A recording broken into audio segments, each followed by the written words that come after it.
Hello, this is Dol from KAMPFAR, and you are watching or listening to Metal and Forces. Hey, Doc. So I have some questions for you. And, Hmm? and the first question is, you're going to Mexico, okay?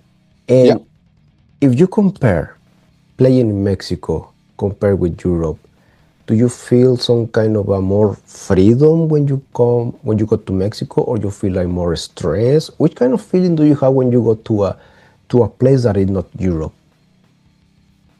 yeah, it's a good question. Normally we haven't done that much in South America at all with KAMPFAR. This is the first time in 3.5 decades that we're actually doing a tour over there. But we've done Yeah. some festivals, of course. And we have done some festivals, and comparing to festivals in Europe, I must say there's a really, really um good vibes and emotions for me to do festivals in South America compared to Europe, I must say. Even though some places in Europe also have, it's a different vibe all over the world, but I mean, South America is something special, and I think that goes for almost everyone, playing in the Yeah. band. But I mean, South America is something special, and it's something special for me too. So we have wanted to go to South America for so many years now, but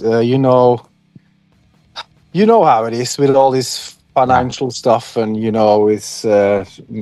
it's not that we're Yeah, gonna not easy. get. It's not that we're gonna get rich on this.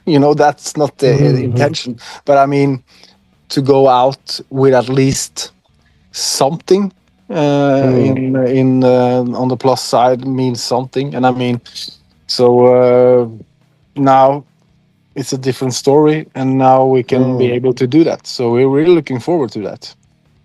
Nice. Mm. Hey, Doc, and I have a question because, as I told you, I live in Norway, and when I was asking about your band and all that to normal people, even to one of my friends that is a metalhead, Yeah.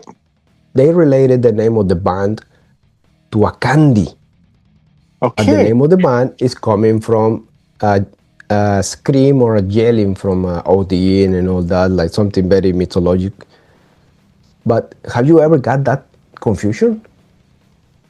Yeah. Yeah. Now I know what you're talking about. You're talking about the comfort.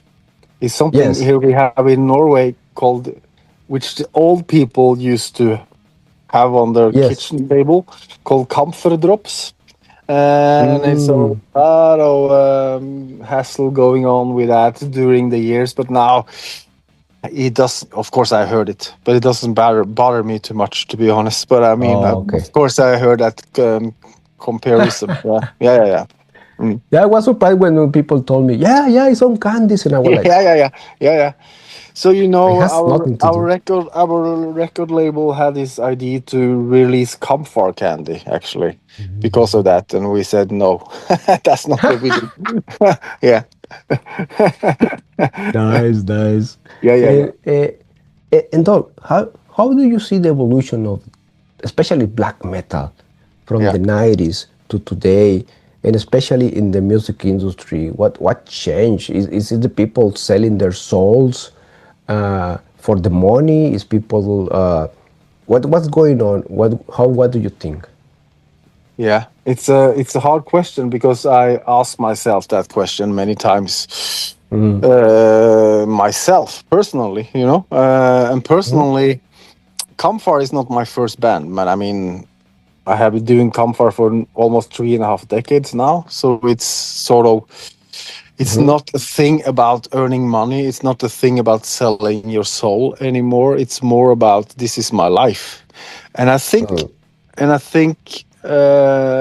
with all, since I've been into this scene for so many years, I know sort of everyone in a way, Yeah.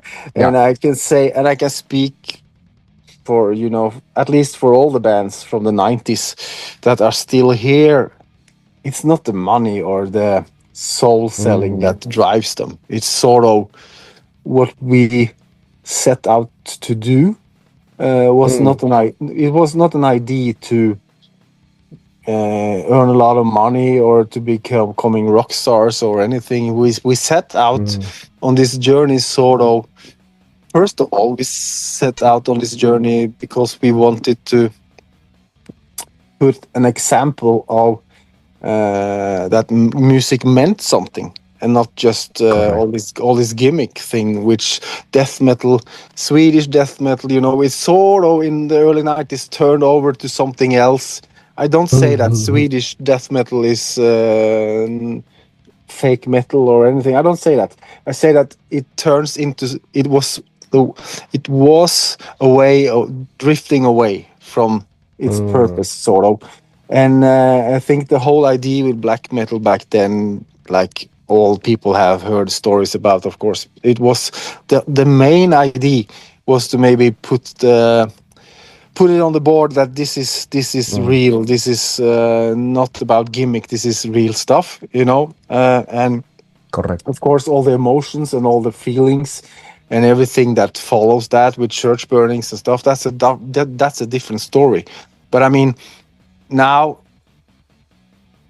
we that started in the early 90s, we are over 50 or sort of everyone now. I mean, so I mean, I'm 53 years old soon. I have 3 kids, you know, running around now as a 53-year-old guy. Try to be what I was supposed to be when I was 19. It's just hilarious. We cannot do that, you know. But still, I mean, I'm still here, and I'm thinking about that many times. I'm still here. I'm still doing KAMPFAR, and believe me, it has been a lot of battles and struggles to be even to be here, you know. And that's tell me something that this means more than words can describe. Maybe it's a deeper thing. It's a deeper thing, and I think that black metal, or at least the bands from the 90s, still have that, you know. What the new generation has, I cannot speak about. I don't know what their emotions are into this, but it's not my problem. And it's not what I'm thinking too much about either. Correct. To be honest. Correct. And for example, have you ever feel as a band the pressure to evolve your music in a way that you don't want, or is whatever evolution you got is being just organic and natural, and it just happened what it happened? Yeah, I have never felt the pressure from a label or from someone to push the boundaries forward. I have felt the pressure from within myself, you know. We've been doing KAMPFAR for so many years, and I was at the state, I would say, in the early millennium shift, sort of. I was in this state that I was like, I know what this is about. To just go into the studio, we do our stuff because we know this. And I came to this one point in especially 2014, I think, when I was actually challenging myself to go into the studio and to do something that I didn't believe I could do, you know. And since then, I think the evolution of KAMPFAR has been a natural one to evolve all the time because of personal feelings and because of the 4 of us in the bands. You know, we have so much demands towards each other inside of the circle band, you know, and we don't care too much about the outside, to be honest. It sounds like a cliche, but it's true. Yeah. No. It is what you feel. That's it. Yeah. And those, for example,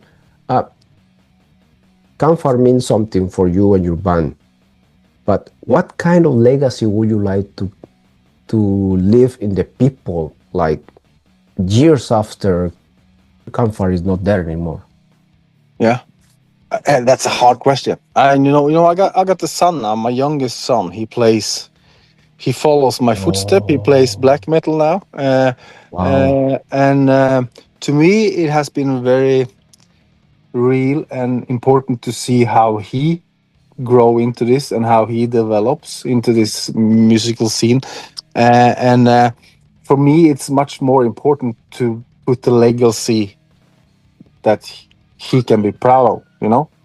Not someone Correct. that everyone around thinks something about. I cannot adapt to that, but I can adapt to him. And Correct. for me, that's very important to sort of leave the marks and for him to follow, not in my same footsteps, but I mean, it's important, but it makes it more important to me since it's so Correct. personal and my legacy is still doing the same thing, moving on. Mm. Yeah. What is the name of his band? Tyranny.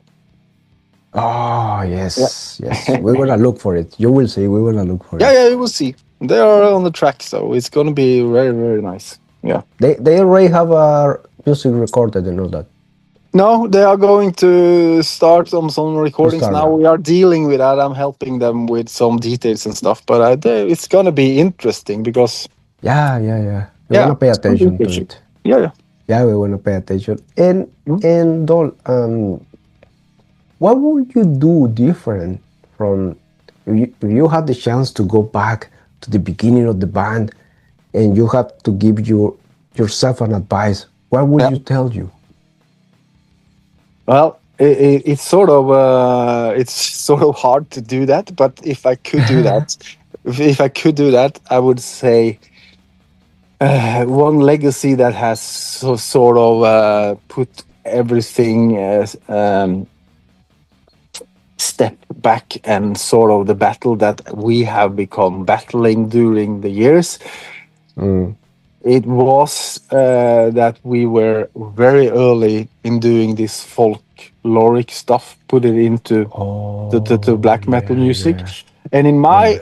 my head and my opinion, that has been both a blessing and a curse. I And understand.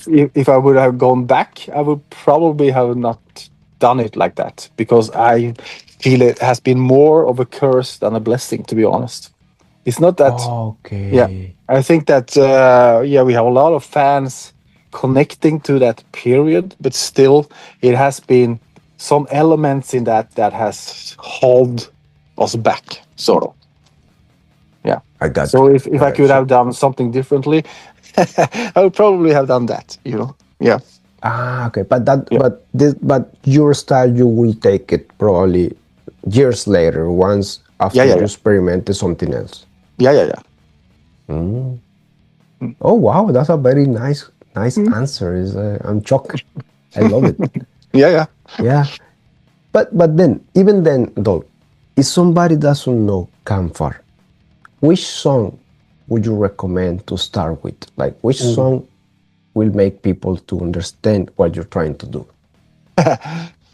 Yeah. That's Or a songs? yeah. That's the hardest question you have asked so far. For I can take Yeah. my son as an example again, because he's Yeah. really connected to the old stuff, but he's also really connected to the new stuff. And he said it's impossible to compare that. And he says it's so it makes me proud actually, because he says it in this way. He says, how can you choose a favorite between your children? Correct. Correct. And Correct. it's sort of that for me too. That's the best It's analogy. Yes. impossible for Yes. me to answer that. You have, of course, songs that are more for the major public, songs that has been more popular or whatever, but it doesn't mean that I would recommend that, to Mm, people. mm, Yeah. mm. Well, I So would recommend that. Uh-huh. it's impossible to answer. I'm sorry. Yeah. Yeah, Yeah.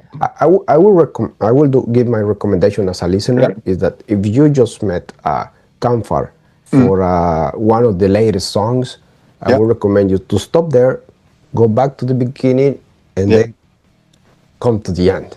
Yeah. I think that's the best way. You can feel the evolution, you Yeah. can feel So, all the stuff. sounds like a good idea. Yeah.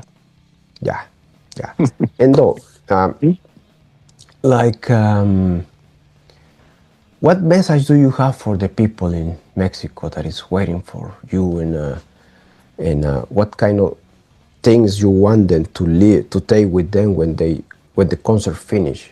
What feeling do you want them to have? You know what? I think that the most important thing for us, and that maybe would be the answer, because for us, we've been doing, I don't know, 300 shows or something, and been here for 3.5 decades, and it means for me, it means more and more to me Mm. to be able to go to clubs, play in Wow. clubs, not these huge festivals, but to Yeah. play in clubs. That's what I'm looking forward to every year when we are planning to do Wow. some shows. Yeah. Festivals are something different. I enjoy that too, but it's a different vibe. And More for very me, personal. yeah, for me, it's so much more personal to go to small clubs and have the audience right in your face, which, because that was sort of what we were set out to do. And I think and I hope that uh, this could be the essence and the feelings that people are taking with them after KAMPFAR doing South America. This sort of realness in playing Mhm. small clubs, because for us, Yes. for us, this is what we are looking forward to do, sort of, in playing this Correct. sort of small clubs. And I think that these small clubs brings up the best in Yeah. us, and I hope That that it that brings out the best in the audience too. Yeah, yeah. That keep it a little bit like in the underground, yeah, and in the contact with the people, the yeah, real yeah, contact with the people. yeah, Amazing. yeah. Very good. Well, though, thank you very much for your time. Thank I you. wish you the best luck, and I'm pretty sure people will love it, and you will live the experience, the real Mexican spirit. Yeah, I hope so. I'm really looking forward to that. Thank you. Yeah, perfect. Thank you, Yeah, Dom. thank you. Bye bye. Bye bye. Bye.